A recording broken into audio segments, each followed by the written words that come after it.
Now, Herbert Marshall as Ken Thurston, the man called X. Well, you might as well sit down and take it easy, Ken. Unless the Bureau's called in on it, our hands are tied. Not a thing we can do. Yeah, I know, Chief. $2 million worth of radium. Somewhere between here and Manila, the stuff's going to be hijacked. I'm sure enough to bet on it. What time's the plane scheduled to leave, Ken? Around 5:30 this afternoon. It's a charter line, so they don't have any set schedule. And you say there'll be other passengers besides this Don Louis Roof? Sure, 3 or 4 already. The flight's wide open for anybody who wants to buy a ticket. They're not even using a private plane. Oh, you'd think anybody with enough ability to run the radium supply agency would have the intelligence to realize what a chance he's taking. Dr. Mosley, it's not his intelligence, Chief, it's his attitude. He feels we're unduly alarmed. Oh. Of course, his responsibility is finished as soon as he turns the stuff over to Don Louis here in New York. And Don Louis doesn't want any protection either, eh? Considers it an insult to suggest it. I suppose you told Mosley about Chief, I used every argument I could think of. I told him that in spite of his secrecy, the whole underworld knows about the shipment. That Mr. Coco, probably the smartest international crook in the world, is supposed to be here in New York right now. And for one reason, to swipe that radium. Mr. Coco. I told him. Oh, well, what's the use? I know how you feel, Ken, but unless they call us in, it's simply not our job. If this thing were a private deal, I'd say, all right, let them pay for their cockiness, but it isn't. This shipment's being donated to the clinic by public subscription, money kicked in by hundreds of citizens here as well as in the islands. They wanted to go where it'll do some good. And I hate to see people like that let down. Well, I can't see how we can... Pardon me. Hello? Oh, put him on. Yes, that's right. Uh-huh. Mm-hmm. Why, of course, we'll be glad to. Right, Ken Thurston. We'll take over immediately. Goodbye. What's up, Chief? That was Don Louis Roof, the man from the Commonwealth Clinic. Uh-huh. Somebody tried to tap his phone line at the hotel. Now he's plenty worried. Wait, you mean? That's right, Ken. He's yelling for help. Good. That's all we need, Chief. We're in it.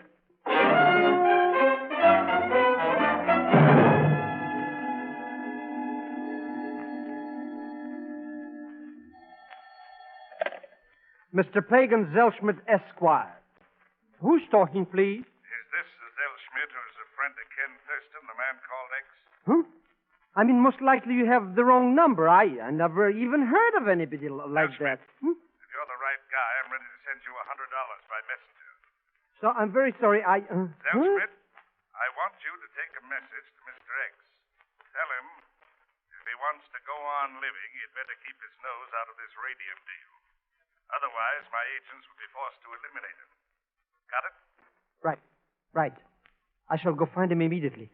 As soon as the money gets here, of course. You'll go now. Get the money later. Apparently, you don't realize who you're talking to. As a matter of fact, I don't think I've had the pleasure, Mr. I'm sometimes known as Mr. Coco.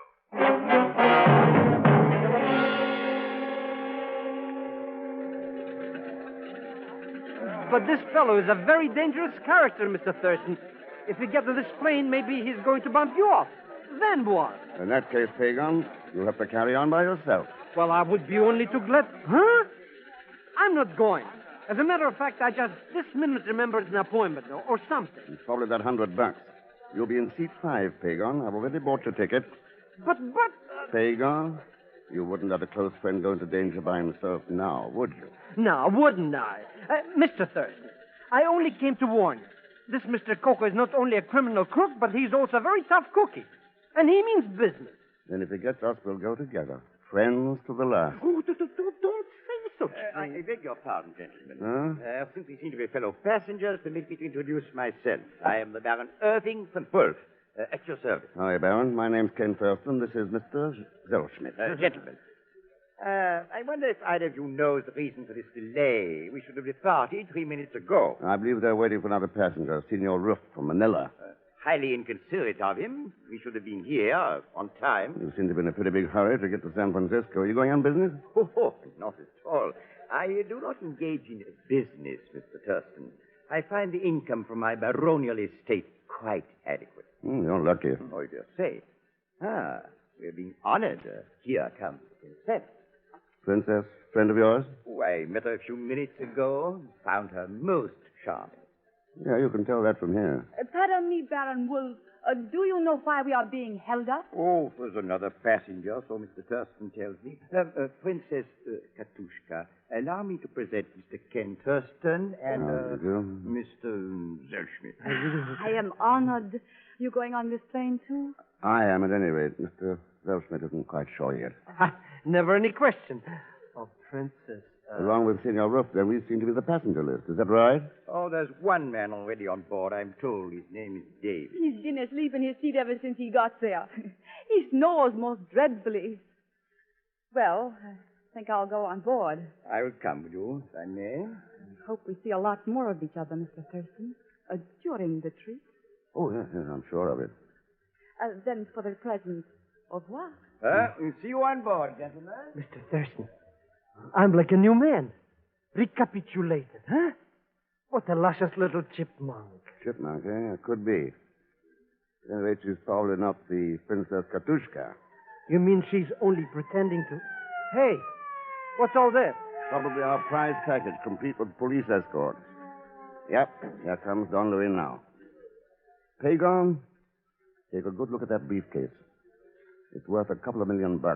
Good evening, Mr. Thurston. Sorry to be late. We were delayed by traffic. You know Dr. Mosley, of course. Yeah, of course. How are you, Doctor?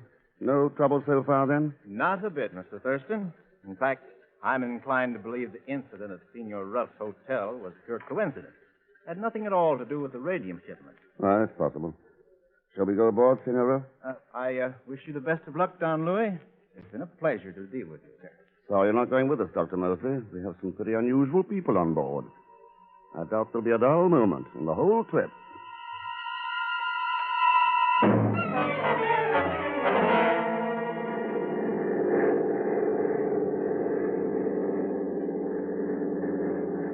Mr. Thurston, looks like we're going to land. What is this place, anyway? Kansas City, Pagon. Probably stopping for gas and a quick check-over. Did you say Kansas City, Mr. Thurston? That's right, Princess. Yes, quite a cattle industry here, I understand. You interested in cattle, Baron? Only in a general way, Mr. Thurston. I have a large number on my stage, you know. Mm-hmm. Which reminds me, maybe I could get a hamburger here someplace if I had some money, of course. No question about it, Pagon. If you had some money, of course. Oh, well, doesn't matter. After all, I did have something to eat yesterday. Small crust of dry bread, as I remember. Or was it the day before yesterday? All right, here. Buy yourself a sack full of hamburgers. And while you're at it, send this wire to the chief. Mr. Thurston, I'm stricken with gratitude. I shall do it immediately. Well, wait till we land. Huh? Oh, yes, of course.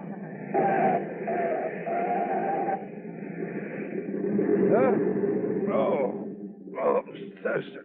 What is this? We're landing? That's right, Don Louis. Short stop at Kansas City. You had quite a sleep. Well, you may consider that an indication of my confidence in you, Mr. Thurston. I felt most secure. Thanks. That's more than I feel. Something's happened? Not a thing. That's what bothers me. Well, they seem to have arrived. Part of the trip's over, at any rate.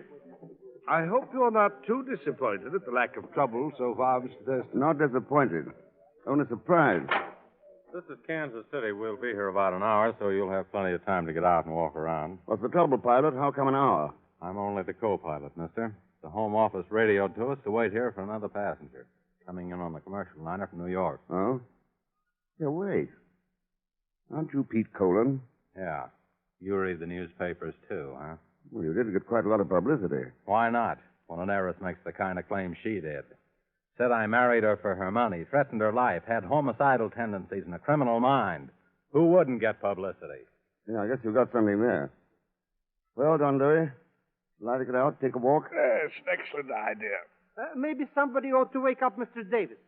Might want a hamburger or something. It's amazing. Except for the little time at Cleveland, the man has slept through this entire trip. Well, perhaps I'd better tell me we've landed. Mr. Davis. Remarkable accomplishment, being able to sleep that soundly. Good heavens.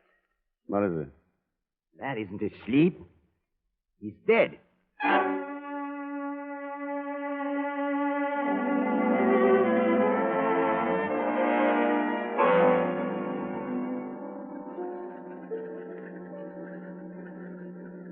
Look, Mr. Thurston, here comes your friend now. Apparently he hasn't deserted after all.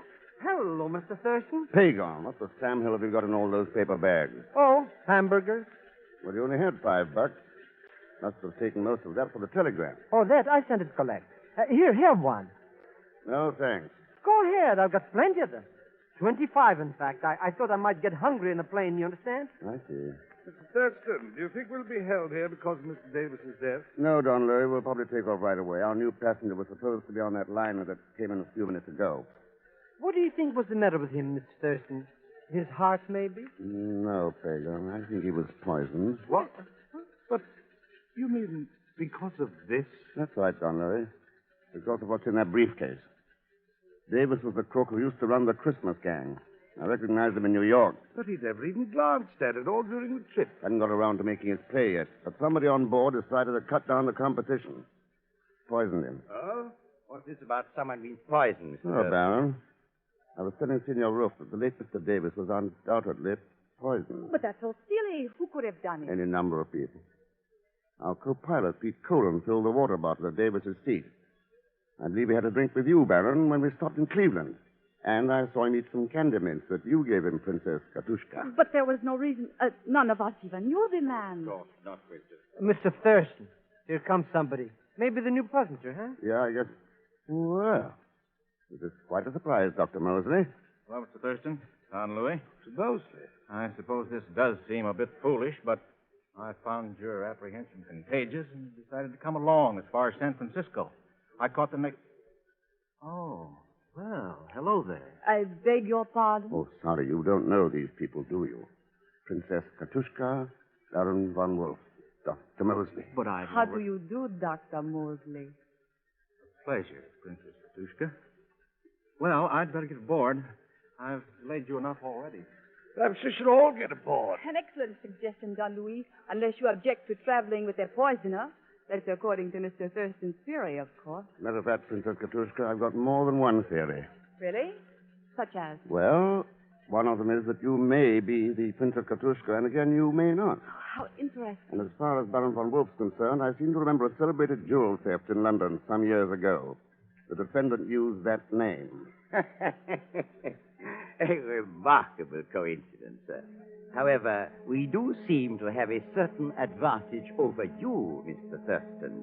How's that? Because I am quite sure that all of us are aware of your real identity, Mr. Coco.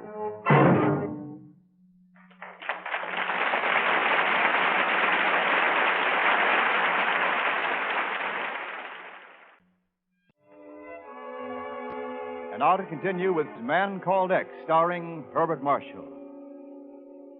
Mr. X has watched the briefcase of radium like a hawk ever since the plane left New York. But so far, no direct attempt has been made to steal it.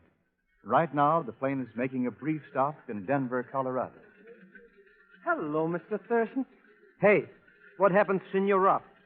Nothing's happened to him, Pagon. He's sitting over there on that station bench, exactly 31 feet away. Why? Oh, nothing.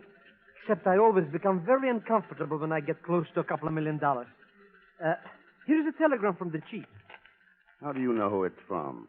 I'm very glad you mentioned that, Mr. X. You see, it's the humidity. The envelope came unstuck. Let's see, Keep an eye on Don Louis for a second. Height about 5 feet 6, age 37, dark complexion, black curly hair. Teeth, no visible fillings. Weighs somewhere near Mr. 140 pounds. There is nobody on board like that. Yeah, so I've noticed. Look, somebody's talking to Don Louis. Yeah, Dr. Mosley. Now he's picking up the briefcase and setting it down again. What is he trying to do anyhow? Hard to tell, Pagan. Attention, all passengers from charter plane to San Francisco, please come aboard. Come on, Pagan. Charter plane Oh, maybe I should have stayed in New York. Only when I saw that princess, what's her name, how could I know she was only a cold fish? Cold fish? Oh, no, I wouldn't say that. Well, Dr. Mosley, you practicing weightlifting? Thurston. Oh, I didn't hear you come up. I was just telling Don Louis here, this briefcase must get pretty heavy. All the lead shielding in it, you know. Yeah, I suppose it does. Yeah, well, I was just going to carry it to the plane for Don Louis. Oh, I wouldn't think of letting you go to all that trouble, Dr. Mosley. Yes. I'll be only too happy to carry it. Shall we go, gentlemen?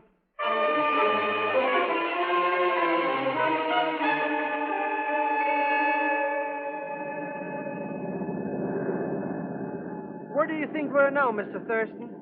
I don't know exactly, Pagon. We're out of the Rockies. Somewhere with a desert, I guess. And the next stop, San Francisco. Ha! Not only this Mr. Coco doesn't show up himself, but he doesn't even have any agents like he said he did. Strictly one big bluff. Thought you'd all like to know we're running dead into a pretty bad storm. We'll bear off south and try landing at Rock Rim Emergency Field. Oh, Mr. Colon. Yeah, Mr. Thurston, what's on your mind? I was wondering why we didn't wait this out of Denver instead of heading on into it. Would have if we'd known about it. This one came up unexpectedly. Now, Mr. Colon. Yeah? I happened to see a copy of that storm warning the field dispatcher handed you in Denver. I'd hardly call this unexpected.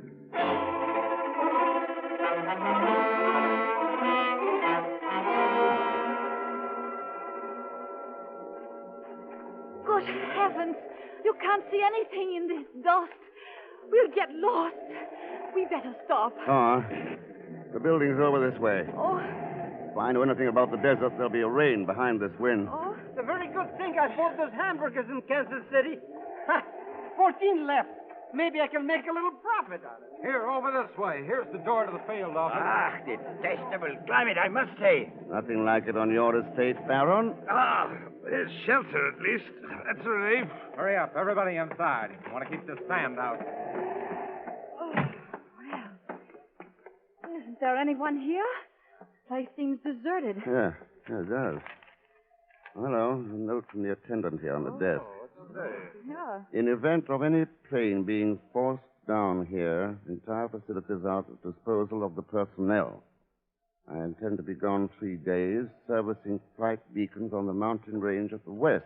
Yeah, there seem to be bunk rooms of some sort along the hall back here. Probably living quarters in the rear, they usually are. Uh-oh, the phone's dead. Oh, there's a rather nice lounge. Well, whatever it is, it looks like it's ours for the night. We're stuck here until morning at least. 8 people and $2 million. This might turn out to be quite a night. Oh, would anybody like to buy a nice hamburger? Only 75 cents.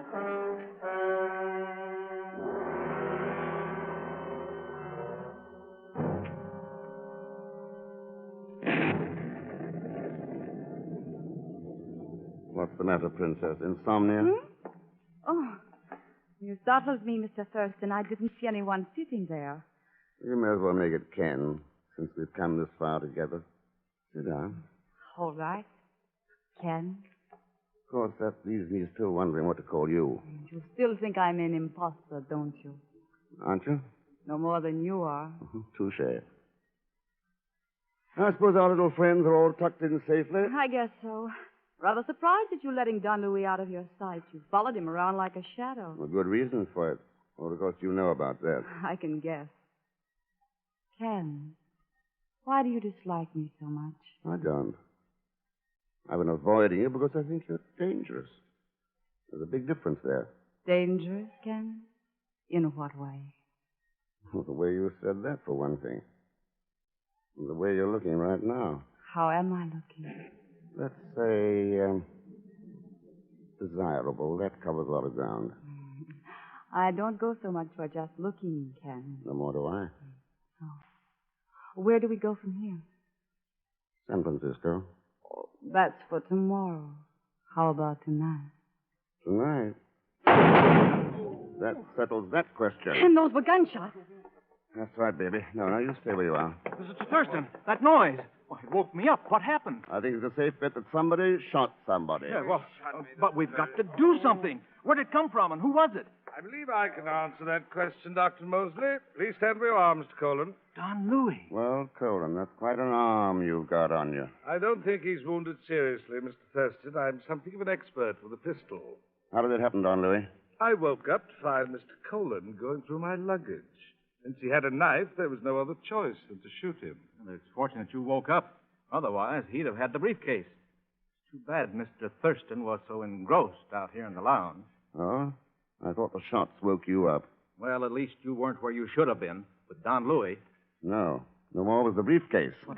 Where is it? Under those cushions there. You've been sitting on it for the last 5 minutes. Oh? Since I was quite sleepy, Mr. Thurston was kind enough to take over my responsibility for a time. Mr. Thurston's well known on 2 continents for that sort of kindness, Don Louis. Hello, Baron. You always wake up with a brandy bottle in your hand? Oh, it's so much excitement. I thought a drink might be in order. I usually found glasses. How about one all around? Excellent You suggestion. didn't count me in. Well, there we are. Just a moment. Mr. Thurston, what's that gun for? Suppose we wait for our host to drink first. Well, Baron. All right, put that gun on them. We can make a deal, Mr. Coco. Coco? But Mr. Thurston is the man called X. Mister. The Baron's been under a misapprehension, and I'll take that bottle now. I think it'll probably hang you, Baron Wolf, for the murder of a man named Davis.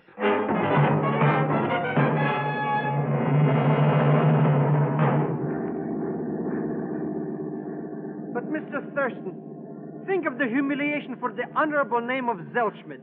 Traveling up here with all these bad characters, and your gun pointed at my back. Why can't I sit with you and Don Louis?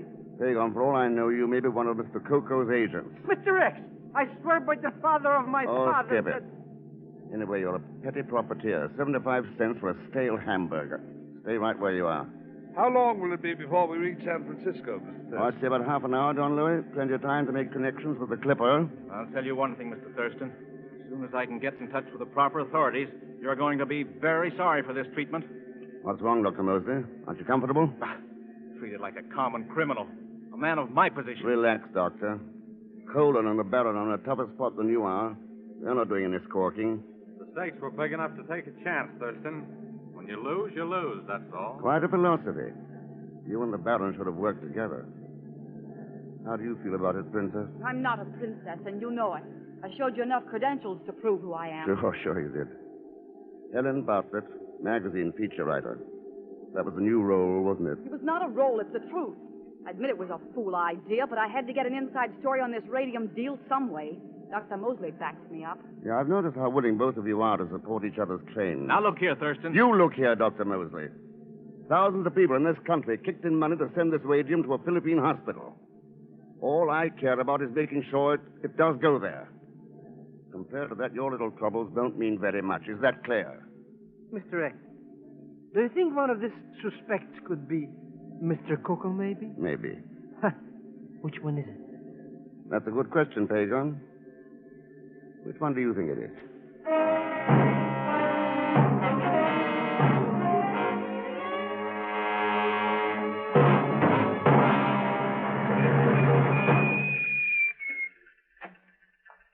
Well, that looks familiar. You mean the Clipper, Don Louis? No, the wharf there. That's where I first landed, coming over from Manila. Well, I guess we may as well see you aboard. And you ought to have a pretty quiet trip from here on.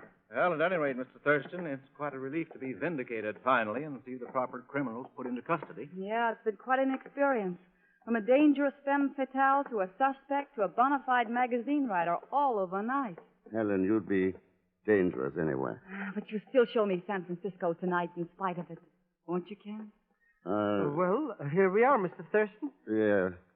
Nice view across the bay. Yes, it is indeed. Now I may as well take the briefcase. Mr. Thurston, neither I nor my people can ever thank you enough for your protection on the trip from New York. That's very generous of you, Don Louis. As I said before, my one interest in this affair is to make sure the radium gets to its destination. Those customs guards there, they have the same idea. What? Why, those rifles are pointing at us. Oh, no, not us. Every one of those rifles is pointed straight at you, Mr. Coco. I seem to have underrated you, Mr. Thurston. How did you find out? Your gun first, please. Thanks. Well, it was your top coat. You threw it across the seat in the plane, and I happened to notice the label. Gonzalez, the tailor, Manila. But Don Louis was from Manila. Around it was a line of tiny pinpricks where another label had been ripped out. So I wired the chief for a description of the real Don Louis roof. You didn't fit it, Mr. Coco. But, Mr. Thurston, I dealt entirely with this man. He presented all the necessary credentials. What happened to the real Don Louis? Well, Mr. Coco, any answer there? We'll find him all right. And when we do, I think we'll find a few bullets fired from this gun. And that ought to make a pretty tight case. Now that I come to think of it, Mr. Thurston, I thought this fellow's voice sounded familiar. Yeah, he's the one who called me on the phone. Hey, I'll have another hamburger. Well, I don't mind if... Huh? Well... Yes, they're all such fools, Ken. They never see it before it's too late. Helen, any man's a fool when he sets himself against humanity. That's the real man without a country. If such there be, go mark him well. For him no music's raptures swell. As a fool he lives and blindly dies, finding death his only prize. The beautiful sunset there beyond the Golden Gate, except for one dark shadow from that rock on the right. Mr. Coco, that's the rock they call Alcatraz.